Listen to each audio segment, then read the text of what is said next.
এখন যেটা দেখতে পাচ্ছি, খবর হচ্ছে সব আওয়ামী লীগের নেতা কর্মীরা সব এখন ক্যান্টনমেন্টে আশ্রয় নিয়েছে। ভারতীয় রস এবং আর্মি পুলিশের পোশাক পরে থানার পর থানা ধ্বংস করে দিয়েছে, পুলিশকে হত্যা করেছে। সমগ্র সেনাবাহিনীর সদস্যরা আমার সাথে ছিল বলেই আজিজ বাঁচার জন্য আমাকে ফোন করেছিল। আপনারা সবাই জানেন একই অবস্থা আছে সেনাবাহিনীতে। এখনো শত শত সেনাবাহিনীর সদস্যরা বলছে, স্যার এগুলা কি দেখছি, গণঅভ্যুত্থান হলো, কোথায় সে বিপ্লবী সরকার? আবার তো ভারতীয় রসরাই চেষ্টা করছে। সেনাপ্রধান কেন চুপ করে আছে, আমাদের গুলি করতে দিচ্ছে না? আপনাদের যদি মনে থাকে 5 তারিখের আগে সেই ভারতীয় রসের লোকরা যারা কিনা আপনার পণ্য বর্জন টর্জন করেছিল, তারা বাধ্য করছিল যে আর্মি গুলি করছে। প্রমাণ পেলেন যখন আর্মির লোকরা এইসব ভিডিও এবং ছবি দিতে শুরু করে, তখন মানুষ বুঝেছে যে আর্মি গুলি করেনি কখনো। কিন্তু যখন গণহত্যা চলছিল, তখন মানে স্বাধীন হয়ে গেছে 5 তারিখের পরে, তখন উচিত ছিল আর্মির কিছু করা। আমি বুঝি, এখনো আমি বিশ্বাস করতে চাই যে ওয়াকার জনগণের সাথেই আছে। কেননা শেখ হাসিনা যখন বলেছে গুলি করতে, সে না করেছে, কিন্তু যে এসএসএফ এবং পিজিআর সেটা সরাসরি হলো প্রধানমন্ত্রী অর্থাৎ মাফিয়া শেখ হাসিনার অধীনে ছিল। সেই জন্য তারও জীবনের নিরাপত্তা ছিল না বলেই এই ঘটনাটা ঘটেছে। কিন্তু এখন যেটা দেখতে পাচ্ছি, খবর হচ্ছে সব বিএনপির নেতা, আওয়ামী লীগের নেতা কর্মীরা সব এখন ক্যান্টনমেন্টে আশ্রয় নিয়েছে। আমি ধরে নিয়েছে, যেহেতু আমি বলেছি আমার এই 10 পথে আছে, কেউ যেন না পালায়। এবং বলেছিলাম তাদের কাছ থেকে অর্থ সংগ্রহ করতে হবে, প্রকাশ্যে জনগণকে বলতে হবে এই অর্থ দেশমুক্তি বিপ্লব বা বিপ্লবী সরকারের একটা আলাদা অ্যাকাউন্টে দিবে। জনগণ জানবে কে কত হাজার কোটি টাকা দিয়েছে। কেননা দেশে এখন এমন অভাব, মানুষ না খেয়ে আছে। যারা শহীদ হয়েছে 10 পাতায় বলা হয়েছে তাদেরকে প্রথমে 1 কোটি টাকা করে দেওয়া হবে, এবং আহত হয়েছে, নিহত হয়েছে, সরকারের দায়িত্ব সম্পূর্ণ সম্মান এবং সুন্দর জীবনযাপন করবে। কোথায়? কোনো গোপনে যেন অর্থ দেওয়া নেওয়া না হয়। আমি বিশ্বাস করি কেউ পালাতে পারেনি, তবে ওই জিয়াকে ধরতে নাটকটা করার প্রয়োজন ছিল না। কতগুলো বাটপার আছে, এগুলো খবর দেয় জিয়া পালিয়ে যাচ্ছে, দিস দ্যাট। ওটা ডিজিএফআই, ওই হামিদ বদমাইশটা কাকে দিয়ে করাচ্ছে আপনারা বুঝতেই পাচ্ছেন। জিয়ার মতো লোককে ধরে, আর সে প্লেনে উঠলো কি করে, তারপর আবার প্লেন ফেরত এনে নাটক দেখানো। মানুষকে এইভাবে হাসিনার মতো ব্যস্ত করার চেষ্টা করবে না। 18 কোটি মানুষ এখন সারা সম্পূর্ণ দেশকে নিরাপত্তা দিচ্ছে। আমি তাই ওয়াকারকে বলবো, প্রধান উপদেষ্টা যেন দেশ চালায়। তুমি যদি জনগণের পক্ষে থাকো, যেভাবে সাধারণ পুলিশ, সাধারণ বিজিবি, সাধারণ আনসার এবং সেনা সদস্যরা সবাই জনগণের পক্ষে আছে, আর ভুল করো না। তুমি যদি জনগণের পক্ষে 10 পাতা অনুযায়ী কাজ না করো এবং প্রধান উপদেষ্টাকে দেশ চালাতে না দাও এবং এই ভারতীয় রসদের পরিবর্তন না করো, তাহলে ধরে নেওয়া হবে তুমি ভারতীয় রসের অধীনেই আছো। তাহলে এমন গণঅভ্যুত্থান হবে, আমি বলেছি আল্লাহ ঘটিয়েছেন। হাসিনা ভাবতেও পারেনি যে ভারত তাকে নিরাপত্তা দিচ্ছে, আর চিন্তা কি, কোথায় চলে গেছে। আল্লাহর গজব আবার আসবে, এটা বিশ্বাস করতে হবে। তাই আমি বলছি, যাদেরকে ধরা হয়েছে তাদেরকে অর্থ সংগ্রহ করে গ্রেফতার করে রাখা হোক, বিচার পরে হবে। এবং এই অর্থ যেন বিপ্লবী সরকারের একটা অ্যাকাউন্ট খুলে সেখানে যাবে। বাংলার জনগণকে জানাতে হবে কে কত টাকা দিয়েছে। এই টাকা দিয়ে যারা শহীদ হয়েছে, যারা আহত হয়েছে, বাংলার মানুষ খেতে পাচ্ছে না, তাদেরকে আগে বাঁচাতে হবে। সাথে সাথে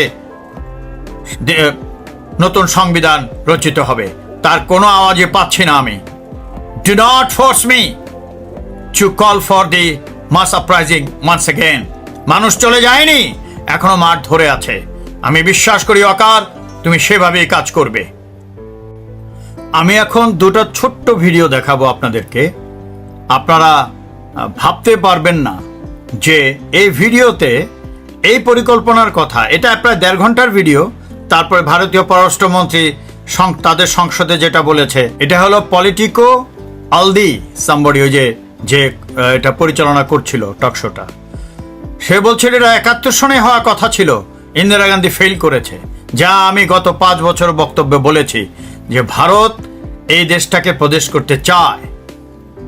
তো আপনারা শুনেছেন যে আমাদের উত্তর নিয়ে নেবে, গোর্খাল্যান্ড করে ফেলবে, দক্ষিণ নিয়ে নিবে। আমাদেরকে এটা আপনারা পুরোটা শুনলে দেখবেন। এবং কি ডক্টর ইউনূসকে গালিগালাজ করেছে। তো ওখানে তারা বলছে এই ছোট্ট একটা ল্যান্ড নিয়ে এসে আমাদেরকে বুদ্ধ বলে। অর্থাৎ তাদের দেশে যেরকম দলিত বা ওই শ্রেণীর লোকদের যেভাবে অত্যাচারিত করা হয়, আমাদের সেরকম দলিত মনে করে এই ভারতীয় রডসরা। Sub standard this people thinking to high. আপনারা অনেকে বলছেন, লিখছেন আমাকে যে এটার পিছনে আমেরিকাও আছে। আমি আপনাদেরকে স্পষ্ট করে বলে দিতে চাই, 71 সনে কেন ইন্দিরা গান্ধী প্রদেশ করতে সাহস পায়নি? কেননা তখনও আমেরিকা এগিয়ে আসছিল, তাদের যে ফ্লিট নিয়ে বে বেঙ্গলে আসছিল। পসিবল হয়নি। আমেরিকা সারা জীবন বাংলাদেশের বন্ধু। যদি আমেরিকার হেল্প থাকতো বা রাজি থাকতো ভারতের পরিকল্পনার সাথে, তাহলে দেখতেন ভারতের ডিভিশন ঢুকে যেত বাংলাদেশে। ভারত এটা বোঝেনি। সারা জীবন ভারতকে বলেছি ডিপ্লোম্যাটিক রিলেশনশিপ করুন, নেবারদের সাথে আমাদের বন্ধুত্ব প্রয়োজন আছে। কিন্তু আপনারা যেভাবে লুটপাট করছেন, আপনারা তো বাংলাদেশকে পেয়েছেন সোনার খনি। সে সোনার খনি এখন হাতছাড়া হয়ে যাচ্ছে। Do not try any further. হ্যাঁ, উত্তর নিয়ে নেবেন, দক্ষিণ নিয়ে নেবেন, এত সোজা? এই 18 কোটি লোক কি আঙ্গুল চুষবে? সো আর ভারতীয় পররাষ্ট্রমন্ত্রী কি বললেন? তিনি বললেন যে অনেক কথাই বলেছেন, তার মধ্যে তিনি বললেন যে হাসিনাকে তারা আশ্রয় দিয়েছে। আপনারা খেয়াল করে দেখুন, সব সময় সব গন্ডগোল ইলেকশনের আগে বলেছে পররাষ্ট্র মন্ত্রণালয় থেকে, ভারতের পররাষ্ট্র মন্ত্রণালয় থেকে, যে এটা বাংলাদেশের আভ্যন্তরীণ বিষয়, আমরা এটাতে হস্তক্ষেপ করব না। এরম এত মিথ্যুক শয়তানরা তো মিথ্যা কথাই বলে। শয়তানরা আসল কাজটা করে তলে তলে। তাহলে তোমরা যদি হস্তক্ষেপই না করবা, যে বাংলার জনগণ গণতন্ত্র রক্ষার জন্য এই মাদারা মাফিয়াকে পতন করিয়েছে, তাকে তোমরা আশ্রয় দিতে গেছো কেন? দিয়েছে কেন জানি না, আমি এখনো জানি না হাসিনা কোথায়, কেন তার ছেলে কথা বলছে, অন্যরা কথা বলছে। হাসিনার টুইটার আছে, ফেসবুক আছে, সব কিছুই আছে। তার মধ্যে এই কথাকে আর্মি বা পুলিশ বা বিডিআরে যখন তাদের টর্চার সেলে বা ডিজিএফআই টর্চার সেলে অত্যাচার হয়, তখন কোনো ছবি ভিডিও তোলার নিয়ম নাই, আর প্রকাশ করা তো দূরের কথা। ওই জিওসি একটু নাটক দেখালো আর কি, তাদেরকে ধরে এনে মেরেছে। এসব বন্ধ করো। You people are general. তোমরা কি অফিসার হওয়ার যোগ্য নাকি আমার সন্দেহ আছে। What type of general you people are? এইগুলা আমি বলছি। অনেকে আপনারা লিখছেন, স্যার আপনি ফেরত আসুন, আপনি না আসলে কিছু হবে না, আপনি তাড়াতাড়ি চলে আসুন। আমি আপনাদের বলছি, আমার পাসপোর্ট 5 বছর ধরে ব্লক করা আছে। আমি লন্ডনের বাইরে যেতে পারি না। আমি এখানে গৃহবন্দীর মতোই আছি। আপনারা দেখছেন এই বিপ্লবী সরকার আসার পরে ভারতীয় রসরা, চোর, গুন্ডা, বদমাশ অনেককে ছেড়ে দিচ্ছে, ভালো মানুষকেও ছাড়ছে। কিন্তু আমার যে মামলা আন্তর্জাতিক কোর্টে, ইন্টারপোলকে বলা হয় কোয়াসাই জুডিশিয়ারি, অর্থাৎ এটা একটা অর্ধ বিচারিক প্রতিষ্ঠান। জাতিসংঘের মতো 195টা দেশ হলো সদস্য। সেখান থেকে বলে দিয়েছে মামলা সব ভুয়া, আমার নাম ইন্টারপোল থেকে উঠে গেছে। কই, এই সরকার তো এই ধরনের। আই ডোন্ট রিকোয়েস্ট এনিবডি, আমি রিকোয়েস্ট করি আল্লাহকে। আমি রিকোয়েস্ট করছি না, আমি বলছি আপনারা যারা বলছেন আমাকে চলে আসতে, এই হলো আমার অবস্থা। না আছে পাসপোর্ট, না আছে মামলার কোনো খবর ইত্যাদি, আপনারা দেখতেই পাচ্ছেন। তাতে কিছু আসে যায় না। আল্লাহ যখন চাবেন তখনই আসবো। কিন্তু ওই 10 পাতা নেতা, আমার আসার প্রয়োজন কি? ওইটা অনুযায়ী গণ অভ্যুত্থান হয়েছে, ওইটা অনুযায়ী দেশ স্বাধীন হয়েছে, এবং দ্বিতীয় স্বাধীন হয়েছে, দ্বিতীয় মুক্তিযুদ্ধ হয়েছে, এবং ওইটা অনুযায়ী দেশের জনগণ ক্ষমতায় আসবে নতুন সংবিধান করে। আপনারা দেখেছেন যে আমার এক ভাইকে ধরে নিয়ে গেছে সেই 2021-এর ফেব্রুয়ারি মাসে, এখনো জেলে আছে। আমার 3 জনকে ধরে নিয়ে গিয়েছিল, তার মধ্যে ক্যাপ্টেন জহুরকে হত্যা করেছে আপনারা জানেন, জেলে পিটিয়ে অত্যাচার করে, যেহেতু সে আমার বিরুদ্ধে সাক্ষী দেয়নি। তারপরে লান্স কর্পোরাল আকিদুল আছে, তারপরে ওয়ারেন্ট অফিসার খুরশেদ সাহেব এখনো জেলে আছে। অন্যরা ছাড়া পেয়ে গেছে, কিন্তু এরা বিনা বিচারে জেলে আছে, মিথ্যা মামলায় জেলে আছে। তো আমার সব বাড়িঘর লুট করে নিয়ে গেছে। ওই জিনিসপত্রকে ফেরত দিয়েছে, আল্লাহই দিবে, চিন্তার কারণ নাই।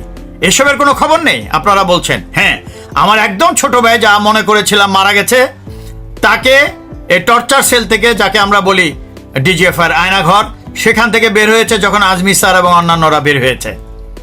কিন্তু তার সমগ্র শরীরে শত শত হাজার হাজার ইঞ্জেকশনের দাগ, সে ইমব্যালেন্স, অর্থাৎ মানসিকভাবে ভারসাম্যহীন আর কি। তারপরে একটা তরতাজা যুবক 60 বছরের বৃদ্ধর মতো দেখা যায়। সে শুধু এসেছে, কিন্তু তার জীবন তো প্রায় শেষ। তো আপনারা বলছেন রিটার্ন আসতে, এই হলো আমার পরিস্থিতি। ভারত এখন, ভারতীয় রডসরা এখন হিন্দু কার্ডস ব্যবহার করছে, যা গত 52-53 বছর ধরে করছে, তার আগের থেকেও, যে একটা রায়ট সৃষ্টি করা যায় যেন। কিন্তু মানুষ এটা এখন বোঝে, সারা পৃথিবীও বোঝে। হাসিনা যেমন টুপি আলাদের নামাতো এবং বিশ্বকে জানাতো যে বাংলাদেশ একটা সন্ত্রাসী রাষ্ট্র, তে ওরা এইভাবে কথা বলছে যে রায়ট হবে, দেশ দখল করে ফেলবে। তারপরে পররাষ্ট্রমন্ত্রী কি বললো আপনারা শুনেছেন? বাংলাদেশে নাকি মাত্র 19,000 লোক আছে ভারতীয় নাগরিক, এটা তো 25 লাখের মতো আপনারা জানেন। ওদেরকে বলতে হবে তারা কি স্ট্যাটাসে আছে, এটা বলতে হবে। রায়টে যদি হবে, আমি পররাষ্ট্রমন্ত্রীকে বলতে চাই, তাহলে আপনাদের হাইকমিশনের শাখা আছে চট্টগ্রামে, আপনারা, উনি বলেছেন খুলনাতে, ঢাকাতে তো প্রধান অফিস, সিলেটে আছে, রাজশাহীতে আছে। তাহলে মাদার অফ মাফিয়ার মতো শেখ হাসিনাকে শত শত মানে লোকের গুলির সামনের থেকে তাকে উৎখাত করেছে, আর আপনি বলছেন যে আমরা হিন্দুদের বিরুদ্ধে কাজ করছি। তাহলে তো আপনার এই এমবেসিগুলো 4-5টা যে আছে, এগুলো তো হাইকমিশনগুলো দখল করার কোনো বিষয় ছিল না, আক্রমণ করার কোনো বিষয় ছিল না। এসব মিথ্যা রটনা করবেন না, স্টপ ইট। আর ভারতীয় পররাষ্ট্রমন্ত্রী এটাও বলেছে যে বাংলাদেশে 9,000 ছাত্র আছে। আমি তো আশ্চর্য হয়ে গেছি। আমি জানি ভারতে যায় বাংলাদেশের লোক পড়তে, ভারতের 9,000 ছাত্র আছে। আমি প্রিয় দেশবাসী, এর আগে আমি আজিজকে বলেছি, শফিউদ্দিনকে বলেছি, হকারকে বলেছি, ভারতীয় যত নাগরিক আছে